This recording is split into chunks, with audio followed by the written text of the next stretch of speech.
MDH ಜನ ಮಸಾಲಾ. ಈಗ ಕಡಲೆ ಇರಲಿ, ಹಲಸಂದೆ ಬೀಜ, ಕಪ್ಪು ಕಡಲೆ ಅಥವಾ ಬಿಳಿ ಕಡಲೆ, ಎಲ್ಲವೂ ಸ್ವಾದಿಷ್ಟವಾಗುತ್ತೆ. ಅಣು ಸ್ಥಾವರಗಳ ಮೇಲೆ ಅಮೆರಿಕ ದಾಳಿಗೆ ಇರಾನ್ ಖಂಡನೆಯನ್ನ ವ್ಯಕ್ತಪಡಿಸಿದೆ. ಹರ್ಮುಜ್ ಜಲಸಂಧಿ ಬಂದ್ಗೆ ಇರಾನ್ ದೇಶ ನಿರ್ಧಾರವನ್ನ ಮಾಡಿದೆ. ಹರ್ಮುಜ್ ಜಲಸಂಧಿ ಮುಚ್ಚೋದಕ್ಕೆ ಸಂಸತ್ತಿನಲ್ಲಿ ಈಗ ಅನುಮೋದನೆಯನ್ನ ಕೊಡಲಾಗಿದೆ. ರಾಷ್ಟ್ರೀಯ ಭದ್ರತಾ ಮಂಡಳಿಯ ಅಂತಿಮ ಮುದ್ರೆ ಒಂದೇ ಬಾಕಿ ಇದೆ. ರಾಷ್ಟ್ರೀಯ ಭದ್ರತಾ ಮಂಡಳಿಯ ಮೇಜರ್ ಜನರಲ್ ಈ ಬಗ್ಗೆ ಮಾಹಿತಿಯನ್ನ ಹಂಚಿಕೊಂಡಿದ್ದಾರೆ. ಅಣು ಸ್ಥಾವರಗಳ ಮೇಲೆ ಅಮೆರಿಕ ದಾಳಿಗೆ ಇರಾನ್ ನಿಗಿ ಕೆಂಡವಾಗಿದೆ. ಬಹುದೊಡ್ಡ ತೈಲಾಸ್ತ್ರ ಪ್ರಯೋಗಿಸೋದಕ್ಕೆ ಈಗ ಇರಾನ್ ಮುಂದಾಗಿದೆ. ಹರ್ಮುಜ್ ಜಲಸಂಧಿ ಬಂದ್ಗೆ ಇರಾನ್ ದೇಶ ನಿರ್ಧಾರವನ್ನ ಮಾಡಿದ್ದು, ಇದರಿಂದ ಬೇರೆ ರಾಷ್ಟ್ರಗಳಿಗೂ ಕೂಡ ಪೆಟ್ಟಾಗುವಂಥದ್ದು.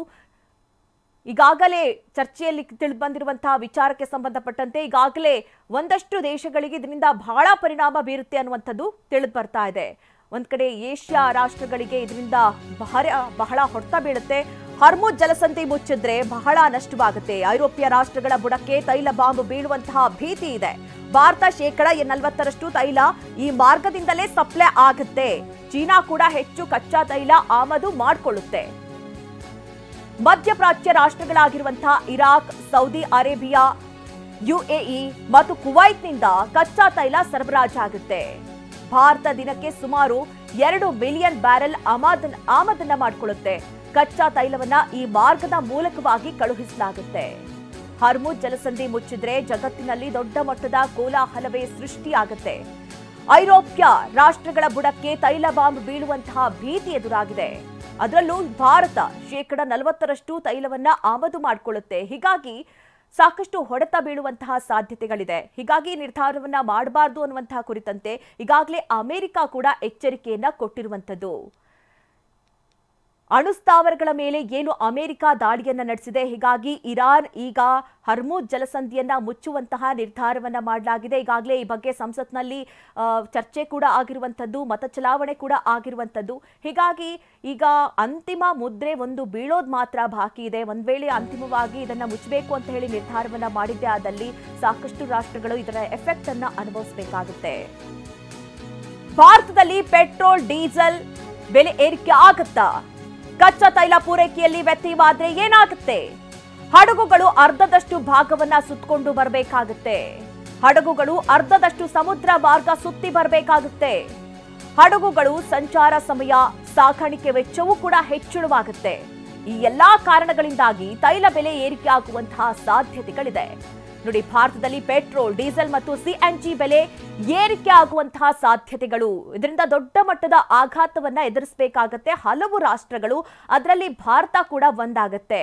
ಯಾಕೆಂದ್ರೆ ಕಚ್ಚಾ ತೈಲ ಬೆಲೆ ಏರಿಕೆ ಆಗಿದ್ದೇ ಆದಲ್ಲಿ ಒಂದು ಕಡೆ ಈಗಾಗಲೇ ಸಮುದ್ರ ಮಾರ್ಗದಲ್ಲಿ ಸಂಚರಿಸುವಂತಹ ಒಂದಷ್ಟು ಆ ಒಂದು ಪಯಣವೂ ಕೂಡ ಹೆಚ್ಚಿನದಾಗಿ ಆಗುವಂತಹ ಕಾರಣದಿಂದಾಗಿ ಬೆಲೆ ಏರಿಕೆ ಆಗುವಂತಹ ಸಾಧ್ಯತೆಗಳು ಹೆಚ್ಚಿನದಾಗಿ ಕಂಡು ಬರ್ತಾ ಇದೆ. ಹೀಗಾಗಿ ಇದರ ಬೆಲೆಯ ಎಫೆಕ್ಟ್ ಅನ್ನ ಜನಸಾಮಾನ್ಯರು ಅನುಭವಿಸಬೇಕಾಗಿ ಬರುತ್ತೆ. ಇದು ಭಾರತಕ್ಕೆ ದೊಡ್ಡ ಮಟ್ಟದ ಎಫೆಕ್ಟ್ ಆಗತ್ತೆ. ಭಾರತ ಮಾತ್ರವಲ್ಲ, ಹಲವು ರಾಷ್ಟ್ರಗಳಿಗೆ ಇದರ ಎಫೆಕ್ಟ್ ಅಂತೂ ತಟ್ಟುತ್ತೆ. Iraq, Saudi Arabia, UAE, Qatar ರಾಷ್ಟ್ರಗಳಿಂದ ಕಚ್ಚಾ ತೈಲ ಹರ್ಮಜ್ನಿಂದಲೇ ಸಪ್ಲೈ ಆಗುತ್ತೆ. ಹರ್ಮುಜ್ ಜಲಸಂಧಿ ಮೂಲಕ ಅರಬ್ಬಿ ಸಮುದ್ರವನ್ನ ಎಂಟ್ರಿ ಕೊಡುತ್ತೆ. ಬಳಿಕ ಹಿಂದೂ ಮಹಾಸಾಗರ ಪ್ರವೇಶಿಸಿ ಕಚ್ಚಾ ತೈಲ ರವಾನೆಯಾಗುತ್ತೆ. ವಿಶ್ವದ ರಾಷ್ಟ್ರಗಳಿಗೆ 20% ಕಚ್ಚಾ ತೈಲ ಸರಬರಾಜಾಗೋದು ಈ ಇರಾನ್ನಿಂದಲೇ. 20% ಕಚ್ಚಾ ತೈಲ ಇದೇ ಒಂದು ಮಾರ್ಗವಾಗಿ ಬರುವಂಥದ್ದು.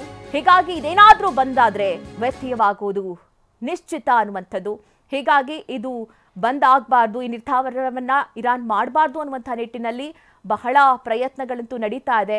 ಆದರೆ ಒಂದು ಕಡೆ ಕೆಂಡಾಮಂಡಲವಾಗಿರುವಂತಹ ಇರಾನ್ ಈ ಒಂದು ನಿರ್ಧಾರವನ್ನ ತೆಗೆದುಕೊಳ್ಳೋದಕ್ಕೆ ಮುಂದಾಗಿದೆ. ಹರ್ಮುಜ್ ಜಲಸಂಧಿಯನ್ನ ಮುಚ್ಚೋದಕ್ಕೆ ಈಗಾಗಲೇ ಬೇಕಾದಂತಹ ಎಲ್ಲ ವ್ಯವಸ್ಥೆಗಳನ್ನ ಮಾಡಿಕೊಳ್ತಾ ಇದೆ. ಈ ಬಗ್ಗೆ ಹೆಚ್ಚಿನ ಡೀಟೇಲ್ಸ್ ಅನ್ನ ನೀಡ್ತಾರೆ ನಮ್ಮ ಪ್ರತಿನಿಧಿ ಹರೀಶ್. ನೇರ ಸಂಪರ್ಕದಲ್ಲಿ ನಮ್ಮನ್ನ ಜಾಯ್ನ್ ಆಗ್ತಾ ಇದ್ದಾರೆ. ಹರೀಶ್, ಈಗಾಗಲೇ ಗಮನಿಸ್ತಾ ಇರೋ ಹಾಗೆ ಯಾವಾಗ ಈ ಒಂದು ಸಂಘರ್ಷದಲ್ಲಿ ಅಮೆರಿಕ ಎಂಟ್ರಿ ಕೊಡ್ತೋ, ಇರಾನ್ ಅಂತೂ ಕೆಂಡಾಮಂಡಲವಾಗಿದೆ. ಹೀಗಾಗಿ ಹರ್ಮುಜ್ ಜಲಸಂಧಿಯನ್ನ ಮುಚ್ಚಬೇಕು ಅನ್ನುವಂತಹ ನಿರ್ಧಾರವನ್ನ ಮಾಡಿದೆ ಎನ್ನಲಾಗ್ತಾ ಇದೆ. ಒಂದು ವೇಳೆ ಈ ರೀತಿ ಹರ್ಮುಜ್ ಜಲಸಂಧಿಯನ್ನ ಮುಚ್ಚಿದ್ದೇ ಆದಲ್ಲಿ ಏನೆಲ್ಲ ಎಫೆಕ್ಟ್ ಆಗುತ್ತೆ? ಯಾವ್ಯಾವ ರಾಷ್ಟ್ರಗಳಿಗೆ ಇದರ ಪರಿಣಾಮ ತಟ್ಟತ್ತೆ? ಭಾರತ ಏನೆಲ್ಲ ಎದುರಿಸಬೇಕಾಗತ್ತೆ ಹರೀಶ್?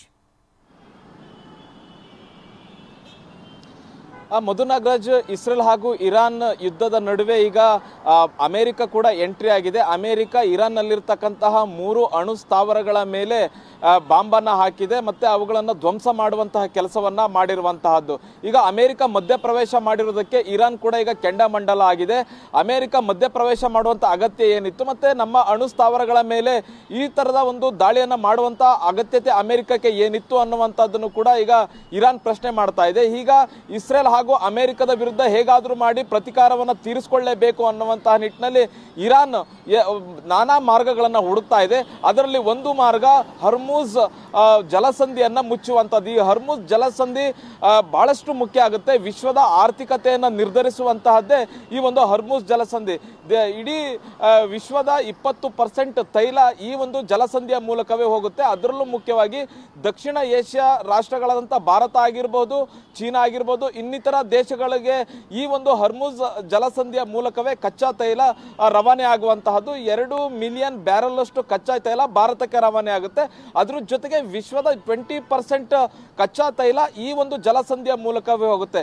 ಒಂದು ವೇಳೆ ಇರಾನ್ ಈ ಒಂದು ಹರ್ಮುಜ್ ಜಲಸಂಧಿಯನ್ನ ಮುಚ್ಚುವಂತಹ ಪ್ರಸ್ತಾಪವನ್ನ ಮುಂದಿಟ್ಟಿದ್ದೆ ಆದಲ್ಲಿ ಇದು ವಿಶ್ವದ ಆರ್ಥಿಕತೆಯಲ್ಲೇ ಒಂದು ಬೇರೆ ದಿಕ್ಕಿಗೆ ಹೋಗುವಂತಹ ಸಾಧ್ಯತೆ ಇದೆ. ಮತ್ತೆ ಒಂದು ವಿಶ್ವದ ಆರ್ಥಿಕತೆಯಲ್ಲಿ ಒಂದು ರೀತಿಯ ತಲ್ಲಣ ಸೃಷ್ಟಿಯಾಗುವಂತಹ ಸಾಧ್ಯತೆ ಇದೆ.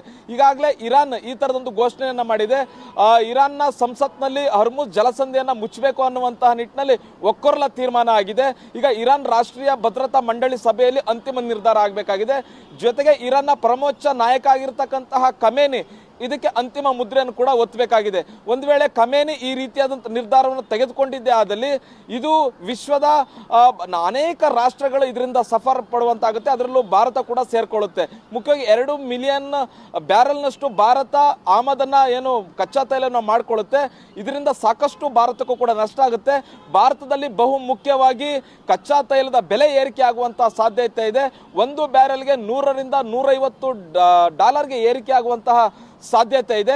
ಇದರಿಂದ ಸಾರಿಗೆ ವೆಚ್ಚ ಜಾಸ್ತಿ ಆಗುತ್ತೆ. ಜೊತೆಗೆ ಜನಜೀವನ ಮಟ್ಟ ಕೂಡ ಅಂದ್ರೆ ಖರ್ಚು ವೆಚ್ಚ ಕೂಡ ಜಾಸ್ತಿ ಆಗುತ್ತೆ. ಬೆಲೆ ಏರಿಕೆ ಜಾಸ್ತಿ ಆಗುತ್ತೆ. ಮತ್ತೆ ಭಾರತದ ಆರ್ಥಿಕ ವ್ಯವಸ್ಥೆಯು ಕೂಡ ದಿವಾಳಿ ಆಗುವಂತಹ ಸಾಧ್ಯತೆ ಇದೆ. ಇನ್ನೂ ಬಹು ಮುಖ್ಯವಾಗಿ ಅಮೆರಿಕಕ್ಕೂ ಕೂಡ ಇದು ಬಹಳಷ್ಟು ಸಮಸ್ಯೆಯನ್ನು ಒಡ್ಡುತ್ತೆ. ಬಹು ಮುಖ್ಯವಾಗಿ ಯುರೋಪ್ ರಾಷ್ಟ್ರಗಳಿಗೂ ಕೂಡ ಸಾಕಷ್ಟು ಸಮಸ್ಯೆಯನ್ನು ತಂದೊಡ್ಡುತ್ತೆ. ಅಂದ್ರೆ ತೈಲದ ಸಾಗಾಣಿಕೆ ವೆಚ್ಚ ಏನಿದೆ ಇದು ದುಬಾರಿ ಆಗುತ್ತೆ. ಹಾಗಾಗಿ ಆಯಾ ದೇಶಗಳಲ್ಲಿ ಇದನ್ನ ಏನು ಕಚ್ಚಾ ತೈಲದ ಬೆಲೆ ಜಾಸ್ತಿ ಆದ್ರೆ ಪೆಟ್ರೋಲ್, ಡೀಸೆಲ್, ದೈನಂದಿನ ಬಳಕೆಗೆ ಬೇಕಾಗುವಂತಹ ತೈಲದ ಬೆಲೆ ದುಬಾರಿ ಆಗ್ತಾ ಹೋಗುತ್ತೆ. ಇದು ಚೀನಾಕ್ಕೂ ಕೂಡ ಸಮಸ್ಯೆ ಆಗುತ್ತೆ, ರಷ್ಯಾಕ್ಕೂ ಕೂಡ ಸಮಸ್ಯೆ ಆಗುತ್ತೆ. ನಮಗೆ ಬೇಕಾಗಿರ್ತಕ್ಕಂಥದ್ದು ಭಾರತಕ್ಕೆ 5 ಮಿಲಿಯನ್ ಬ್ಯಾರಲ್ ಬೇಕಾಗುತ್ತೆ. ಇಂತಹ ಸಂದರ್ಭದಲ್ಲಿ ರಷ್ಯಾ ಮತ್ತೆ ಲ್ಯಾಟಿನ್ ಅಮೆರಿಕ ಆಗಿರ್ಬೋದು, ಜೊತೆಗೆ ಆಫ್ರಿಕಾದಿಂದಲೂ ಮತ್ತೆ US ನಿಂದಲೂ ಕೂಡ ನಾವು ಕಚ್ಚಾ ತೈಲವನ್ನು ಆಮದು ಮಾಡ್ಕೊಳ್ತೀವಿ. ಬಹು ಮುಖ್ಯವಾಗಿ ಮಧ್ಯಪ್ರಾಚ್ಯದಿಂದ ಏನು ಬರಬೇಕಾಗಿತ್ತಲ್ಲ ಅದಕ್ಕೆ ಬಹಳಷ್ಟು ಸಮಸ್ಯೆ ಆಗುತ್ತೆ. ಮತ್ತೆ ಇದರಿಂದ ಇರಾನ್ಗೂ ಕೂಡ ಸಮಸ್ಯೆ ಆಗುತ್ತೆ. ಭಾರತದಿಂದ ಆಗಿರ್ಬೋದು, ಸೌತ್ ಏಷ್ಯನ್ ರಾಷ್ಟ್ರಗಳಿಂದ ಅನೇಕ ವಸ್ತುಗಳನ್ನ ಇರಾನ್ ಕೂಡ ಆಮದು ಮಾಡ್ಕೊಳ್ಳುತ್ತೆ. ಇದೇ ಜಲಸಂಧಿಯ ಮೂಲಕ ಆಮದು ಮಾಡ್ಕೊಳ್ಳೋದ್ರಿಂದ ಇದಕ್ಕೆ ಇರಾನ್ಗೂ ಕೂಡ ಬಹಳಷ್ಟು ಸಮಸ್ಯೆ ಆಗುತ್ತೆ. ಹಾಗಾಗಿ ಇರಾನ್ನ ಪರಮೋಚ್ಚ ನಾಯಕ ಈ ಒಂದು ನಿರ್ಧಾರವನ್ನು ತೆಗೆದುಕೊಳ್ಬೇಕಾದ್ರೆ ಸಾಕಷ್ಟು ಲೆಕ್ಕಾಚಾರವನ್ನ ಹಾಕಿಯೇ ಈ ಒಂದು ನಿರ್ಧಾರವನ್ನ ತೆಗೆದುಕೊಳ್ಬೇಕಾಗುತ್ತೆ. Madhu Nagaraj. Okay Harish, thank you ನಿಮ್ಮೆಲ್ಲ ಡೀಟೇಲ್ಸ್ಗಾಗಿ. ವಾಹ್, ಯಾಕೆ ಈಗ ಬಂತ ಸ್ವಾದ? ಖಂಡಿತ ಈಗ ಬಂತು ಅಸಲಿ ಸ್ವಾದ. MDH chunky chaat masala life ಅಲ್ಲಿ ಅಸಲಿ ಸ್ವಾದ ತರುತ್ತೆ. ಅಸಲಿ ಮಸಾಲ, ಎಸ್ ಎಸ್ MDH.